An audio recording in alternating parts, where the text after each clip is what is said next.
Nous continuons le commentaire de cet épître aux Romains. Nous sommes à la 37e partie de ce commentaire, 37e ou 38e partie de ce commentaire. Il est écrit par le bien-aimé frère Hamilton Smith. Chapitre 4, petit 4, Romains chapitre 14, jusqu'à Romains chapitre 15, verset 13. Conduite en relation avec le royaume du Seigneur. Nous avons vu qu'au chapitre 12, l'épître aux Romains, les exhortations aux croyants sont principalement en vue de leur relation les uns avec les autres comme membres d'un seul corps. Au chapitre 13, les exhortations ont en vue notre conduite en rapport avec le monde que nous traversons.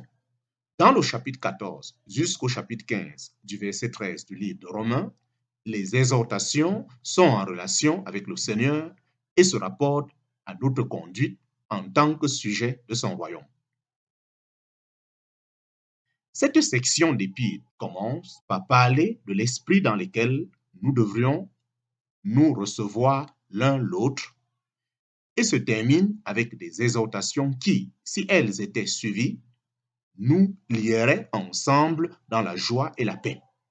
L'apôtre ne parle pas de la réception dans l'assemblée, mais de se recevoir l'un l'autre, un individu recevant un autre individu dans les relations chrétiennes ordinaires. En parenthèse, Romains chapitre 15, verset 7.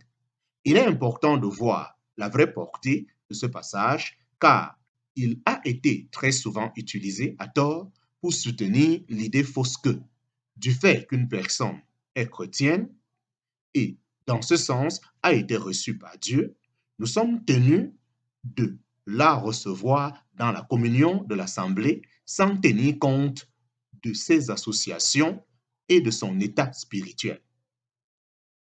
Dans nos relations les uns avec les autres, nous avons à nous rappeler que nous sommes des sujets dans le royaume de Dieu. En parenthèse, Romains chapitre 14, verset 17, et que chacun est responsable vis-à-vis du Seigneur qui gouverne dans son royaume. Dans ce royaume, certains peuvent être faibles dans la foi et d'autres forts. En parenthèse, Romains chapitre 14, verset 1, Romains chapitre 15, verset 1. Mais tant les faibles que les forts, tous sont responsables vis-à-vis du Seigneur. Par conséquent, dans les affaires où chacun, dans les affaires où aucune question morale n'est en jeu, ou dans lesquelles il n'y a pas de désobéissance directe à la parole de Dieu, chacun doit être laissé libre d'agir devant le Seigneur sans que les uns aillent interférer chez les autres. L'apôtre fait référence à deux questions ayant ce caractère, celle de manger ou de s'abstenir de manger. Celle de manger ou de s'abstenir de manger certaines viandes, et celle du respect ou du non-respect de certains jours. Ces questions avaient tout naturellement une place majeure dans les jours de l'apôtre où de nombreux convertis étaient d'origine juive et avaient du mal à débarrasser leur esprit des préjugés formés par leur ancienne religion qui faisait grand cas des viandes et du respect de certains jours.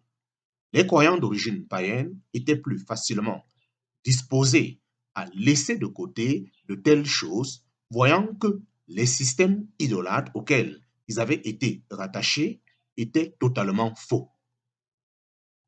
Or, de telles questions ne devaient pas interférer dans les relations chrétiennes, mais devaient plutôt faire l'objet du support chrétien.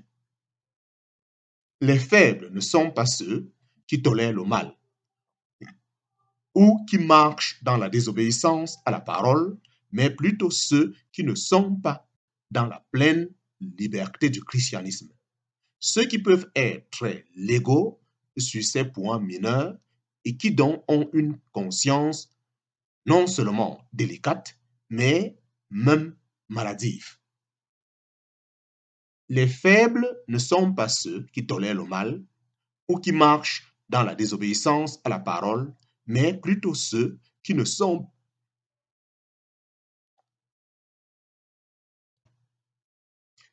Les faibles ne sont pas ceux qui tolèrent le mal ou qui marchent dans la désobéissance à la parole, mais plutôt ceux qui ne sont pas dans la pleine liberté du christianisme. Ceux qui peuvent être très légaux sur des points mineurs et qui donc ont une conscience non seulement délicate, mais même maladive. Chapitre 4, petit 4, sous 1, Romains chapitre 14, versets 1 à 2. Nous lisons Romains chapitre 14, versets 1 à 2. Or, quant à celui qui est faible en foi, recevez-le, non pas pour la décision de questions douteuses. L'un croit pouvoir manger de toutes choses, l'autre qui est faible mange des herbes. Commentaire. Les faibles en foi, donc, ne doivent pas être mis de côté. Ils doivent être reçus. Néanmoins, leur réception ne doit pas être utilisée pour simplement trancher ce genre de questions. Celui qui est reçu ne doit pas penser que sa réception implique l'acceptation de ses vues particulières sur les viandes ou sur les jours. En outre, la réception de ceux qui sont exercés sur ces sujets ne doit pas être une occasion pour ceux qui les reçoivent d'interférer dans leur conviction de conscience devant le Seigneur. L'un croit qu'il peut manger de tout, l'autre que l'apôtre décrit comme faible, croit qu'il est juste de ne manger que des herbes. Chapitre 4, petit 4 sous 2, Romains chapitre 14, versets 3 à 4. Pour cela, nous lisons Romains chapitre 14, versets 3 à 4. Que celui qui mange ne méprise pas celui qui ne mange pas, et que celui qui ne mange pas ne juge pas celui qui mange, car Dieu l'a reçu. Qui es-tu, toi qui juges le domestique d'autrui? Il se tient debout ou il tombe pour son propre maître, et il sera tenu debout, car le Seigneur est puissant pour le tenir debout. Commentaire. L'apôtre nous enseigne que, sur ces sujets, il doit y avoir du support mutuel. Il donne 3 raisons pour cela. D'abord, Dieu a reçu à la fois le faible et le fort. Le fait qu'il nous ait reçus ne dépend pas de ce que nous mangeons ou pas, certaines viandes. Deuxièmement, dans de tels sujets, nous nous tenons debout ou nous tombons pour notre maître et nous n'avons pas à juger les serviteurs d'autrui. Troisièmement, le Seigneur est capable de nous soutenir et de nous faire tenir debout, même si, en la matière, nous sommes faibles en foi. Chapitre 4, petit 4 sous 3, Romains chapitre 14, versets 5 à 8. Nous lisons Romains chapitre 14, versets 5 à 8. L'un estime un jour plus qu'un autre jour, et l'autre estime tous les jours égaux. Que chacun soit pleinement persuadé dans son propre esprit. Celui qui a égard au jour, il y a égard à cause du Seigneur, et celui qui mange, mange à cause du Seigneur, car il rend grâce à Dieu, et celui qui ne mange pas à cause du Seigneur, et il rend grâce à Dieu. Car nul de nous ne vit ayant égard à lui-même, et nul ne meurt ayant égard à lui-même. Mais soit que nous vivons ayant égard au Seigneur, soit que nous mourions ayant égard au Seigneur. Soit donc que nous vivions, soit que nous mourions, nous sommes du Seigneur. Commentaire. L'apôtre inclut aussi la question de respecter ou pas des jours particuliers. Son argument implique que, quel que soit le point de vue adopté, qu'il s'agisse de jours ou de viande, chacun agit comme se tenant devant le Seigneur. Aucun de nous ne vit ayant égard à lui-même, mais ayant égard au Seigneur.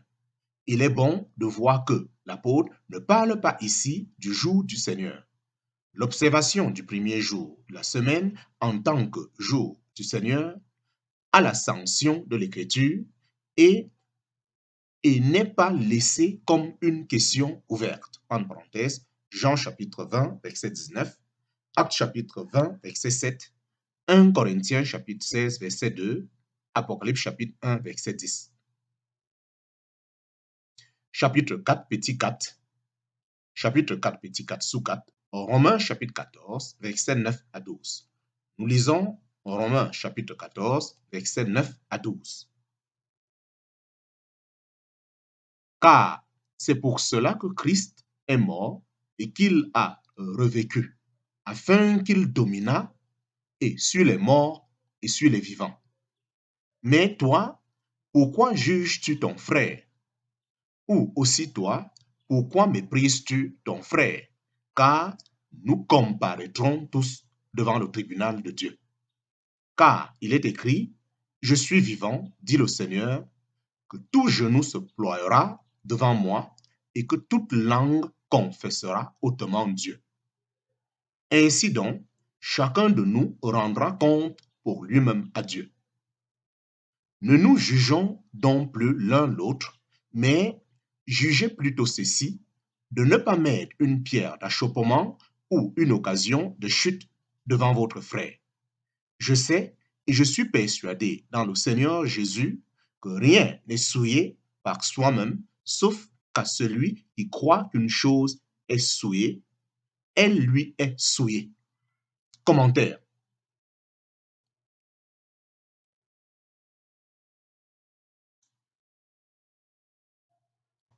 Christ a établi ses droits sur nous en mourant et ressuscitant, de sorte que, comme Seigneur vivant, il domine à la fois sur les morts et sur les vivants. Le Seigneur est le juge, et c'est devant son trône de jugement que nous nous tiendrons tous. Chacun est responsable de rendre compte pour lui-même à Dieu.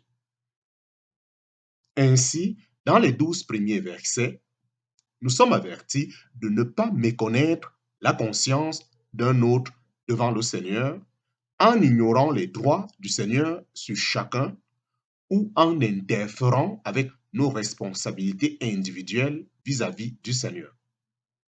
Chapitre 4, petit 4 sous 5, Romains chapitre 14, versets 13 à 18. Nous lisons Romains chapitre 14, versets 13 à 18. Ne nous jugeons donc plus l'un l'autre, mais jugez plutôt ceci, de ne pas mettre une pierre d'achoppement ou une occasion de chute devant votre frère. Je sais et je suis persuadé dans le Seigneur Jésus que rien n'est souillé par soi-même, sauf qu'à celui qui croit qu'une chose est souillée, elle lui est souillée. Car si, à cause d'une viande, ton frère est attristé, tu ne marches plus selon l'amour. Ne détruis pas par ta viande celui pour lequel Christ est mort. Que ce qui est bien en vous ne soit donc pas blâmé. Car le royaume de Dieu n'est pas manger et boire, mais justice et paix et joie dans l'Esprit Saint. Car celui qui en cela sert le Christ est agréable à Dieu et approuvé des hommes. Commentaire. Jusqu'à là, l'apôtre nous a montré le devoir clair de ne pas interférer avec autrui sur des questions de viande ou de jour. Maintenant, il montre un autre motif qui doit nous garder de nous juger les uns les autres sur ces sujets. Nous devons marcher selon l'amour. En parenthèse, Romains chapitre 14, verset 15. Animés par des considérations d'amour pour notre frère, nous veillerons à ne pas mettre de pierre d'achoppement sur son chemin. En parenthèse, Romains chapitre 14, verset 13. Paul était pleinement persuadé qu'aucune viande était impure en elle-même. En elle-même, en parenthèse, Romains chapitre 14, verset 14. Mais si manger de la viande donnait mauvaise conscience à un frère, cela allait devenir une occasion de souillure pour lui. Nous devons veiller alors à ne pas utiliser notre liberté pour nous efforcer de persuader un frère de faire quelque chose contre sa conscience. Nous le persuaderions alors d'agir au-delà de sa foi et quant à la portée de notre action envers lui, nous l'amènerions à violer sa conscience et donc à s'éloigner de Christ.